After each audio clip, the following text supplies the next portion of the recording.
I'm Shaun Tarbuck. I'm the Chief Exec of ICMIF, which stands for the International Cooperative and Mutual Insurance Federation. And mutuals represent around about 27% of the world's insurance market. Fantastic. Pleasure to meet you. Pleasure to have you on. Nice to see you, Barney. We had to sort of admit off camera I'd missed your session, unfortunately. But for the people who are listening now, maybe less aware, you finished the session setting the scene, the science update. To what extent are you seeing a kind of a growing realization, I guess, that societal risk and economic risk kind of go hand in hand? Is that a fair comment? Yes, it is. And I think, the other Shaun also mentioned at the beginning, the challenge of trying to get stickable initiatives that are real action orientated is the next phase. Yeah. There's no two ways about it. Momentum is gaining in all of the key public-private partnerships. And we do need government, we do need business, we do need civil society and NGOs all working together. Because individually, if we stick to where we were 7 or 8 years ago, we're going to fail. So what we're seeing more recently is the coming together, a lot more public-private partnerships working, a lot more bilaterals working. But it did start in 2015, that infamous year, when all of the big global agreements were signed, the Sendai Agreement, the SDGs, and the Paris Climate Agreement. Yeah. Actually, that was the last COP I went to, was the Paris Climate. I had 2 or 3 speaking slots there. I'm going to this one this year because I do believe, the interim ones, doing what they do annually, but they're not holding government's feet to the fire, or the UN for that matter. But the UN's more of the convening body, the government's the ones with the money.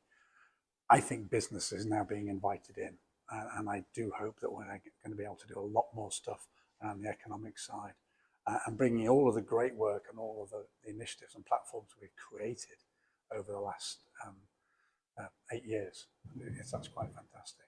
Yeah, no, I agree. And it feels like for a lot of the conversations we have to have around this, there's a sort of a formula to it, I guess. So, how important is it for you that for all the sort of alarming updates, all the alarming case studies that you and I both hear, they are complemented by, I guess, accessible and also coherent planning for a sort of ambitious and credible transition? Yeah, the word transition is bandied around. It's the latest buzzword without a shadow of a doubt. But as I said on stage, I think the momentum has to really start with businesses. And yes, a transition plan is important, but a transition plan is part of the overall plan. And we had a meeting here, which your Shaun talked at just last week. And one of the insurers there, which is the German one called R&V, basically said, we no longer have a strategy and a sustainability strategy. We just have a sustainability strategy. Yeah. And that that's a very big organization within Germany. And most of our members are all national, you see, so they're not international. And what we're seeing on the ground is that momentum of shifting from having a strategy and sustainability down the hall is finished. Everyone is now having a sustainability strategy. So your first port of call, and we're trying to get them to do this, is, well, what are your net zero commitments? Yeah. Get something out there. Okay, you've got it running by your board, your senior management team, and all your different departments. It's got to be achievable, but get it done now. You can iterate it each year. So we're seeing a big swell of net zero commitments being made. And the transition is how you get there. So the transition is more of an enabler. Once you've got the governance in place and you've got the will and the impact targeted, that then gives you the plan as to how to get there. And if that's up to 2030, that's fine. If it's up to 2035 or 2040, 45, whatever you want to do, just do it. And that's what we're starting to see. That's why I'm saying the momentum shift from even 3 years ago is quite significant in terms of getting insurers generally to make that commitment, both on assets, underwriting, and operations. They're the 3 key areas. Well, insurance was something of a background of mine for a little bit, so it's admittedly not in this sort of field, but I think there's sort of overlapping themes there. From an insurance perspective, in terms of a lot of the conversations and the rhetoric you use, is it kind of a case of, coherent planning now is going to be a lot less expensive than maybe settlements, liability risks down the line, basically at a point where the planning stage is over and it's purely on, I don't know what you'd call it, I guess damage control. Yeah. Well, I'd spin it the other way. If we haven't got this sorted by 2050, there won't be an insurance industry.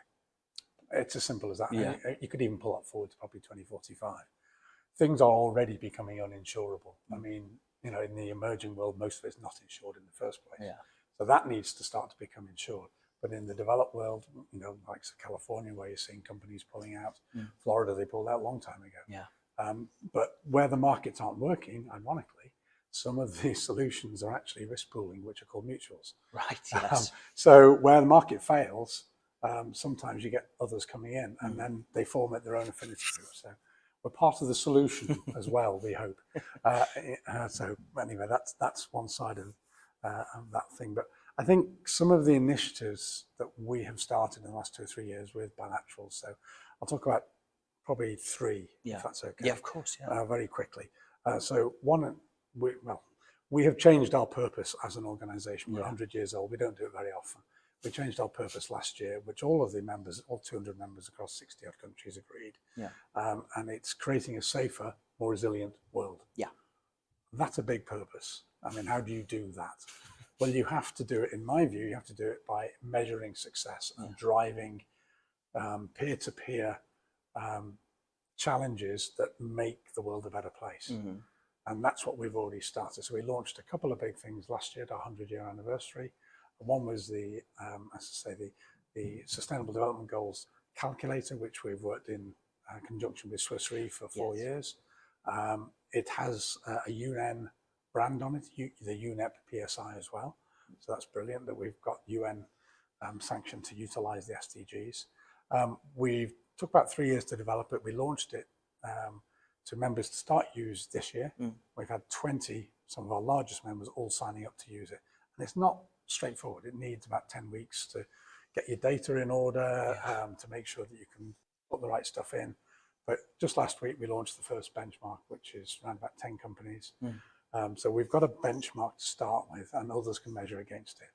We've iterated it for 2024, and there's 66 KPI measurements now for insurers, or mutual insurers at the moment. Hopefully it's going to scale to the rest of the industry, to measure themselves against. That's number one that we've done. That's a real action point, and it's starting to drive underwriting strategy and changes so that they're sustainable. The second one was the one I mentioned with the UNDRR ICMIF resilience benchmark. And there are 7 mechanisms sit alongside that, which have all developed with the UN and ourselves. And there are 60 odd case studies that all sit on the UNDRR's prevention web, as well as our own website. That again, you can score yourself against where you currently are with your initiatives and any other work that you're doing around resilience, all the way from investments, underwriting, to public-private partnerships, 7 mechanisms. So that is got a lot of interest now from not just the insurance sector, but things like the Insurance Development Forum, who are now trying to utilize it in some of their emerging country projects. The GRI, the Global Reporting Index, I sit on the new board that's just been formed for insurance. That also wants to start to think about how they can utilize those benchmarks so they can measure it against all insurers and financial services companies. And then the third one is, again, there's another UNDRR convened group called the Investment Advisory Board, of which majority of people sit on there are absolutely fantastic investment people. And then there's me. And a couple of other insurance people. So it is primarily investor driven, and that is really to try and drive a marketplace for resilience bonds. And this should be perfectly in the sweet spot of the climate bond initiative, the CBI. Oh, yes. So there are a few resilience bonds out there, but imagine if we could get governments and local authorities to actually make a proper business case for us to invest in. And we say, we've only got $135 trillion of assets between banking, investment, and insurance. It's about equally split. Yes, we can invest in it, but only if it conforms to regulation and policy, because you as a government are regulating us. So we can't invest. You want us to, but we can't. So bang the heads together, get some change to really happen. And this particular group is moving at real pace. I mean, we're not hanging around here. We want to really start some delivery on this. And Shaun's really helped us sort of set the scene as well. He's not on the board, he's a consultant. So there are some good people sitting around there. And we do hope that if we can create that resilience bond market that then measures the success utilizing both our benchmarks, the resilience one and the SDG one, because they're the only metrics out there. No one else has got them. So we've been quite busy in between developing things that will drive real action and real change. Yeah, and I mean, frankly, Shaun, this is probably something I could talk to you all afternoon about. What I would love to do as well is have you back here for the Connect conference at 2024 and pick your brain and say, remember we spoke about that last year, how are you getting on? I mean, how are you feeling for it? Are you optimistic, or what's sort of the overriding feeling for next year? I'm a permanent optimist. Good, I like it. You can come back. But there has been stages when I've sort of, touched wood and thought, this is just not going the right way. This is not working. And you do go into these big global meetings and, they say, oh, got business. Oh, get away. We're going to solve this problem. We're governments. We've got all the money. No, you haven't. You've just spent it all on the last two big disasters, the financial one and now COVID. You haven't got any money left, by the way. You can't keep taxing your own people. It's just not sustainable. So you do need us and we need them. So it is a proper public-private partnership that needs to solve all of this, because it's the only way we're going to do it. And am I positive? Yes, I think we've got the makings of some things we can hang our hats on that will drive real change. But if you go to any climate conference, 98% of it's hot air, and it's cutting through that hot air to the real action that's really going on, that's changing things at the ground level in our industry and the underwriting side and on the asset management side. And where's that money going? And we are seeing a huge momentum. Just amongst our members alone, we started measuring the amount invested in sustainable investment frameworks. And 4 years ago, it was $250 billion. This year, we've just launched it last week, and it's now over 1 trillion. That's a fourfold increase. And green bonds is one of the big factors in there. We've got 2 members that have over 20% of their assets under management invested in green bonds. Impact investing, that's the hard one. That's the holy grail. There's not enough products out there for impact investing, but we've got 2 or 3 members now who have more than 20 to 25% of their total assets under management measured by impact. And that's the way forward. If you can start to move those needles, and that's why growing the green bonds market is so important. And we'll bolt on the resilient bonds as well. And we've got a winner. We've got the money. We need to make the change that needs to happen.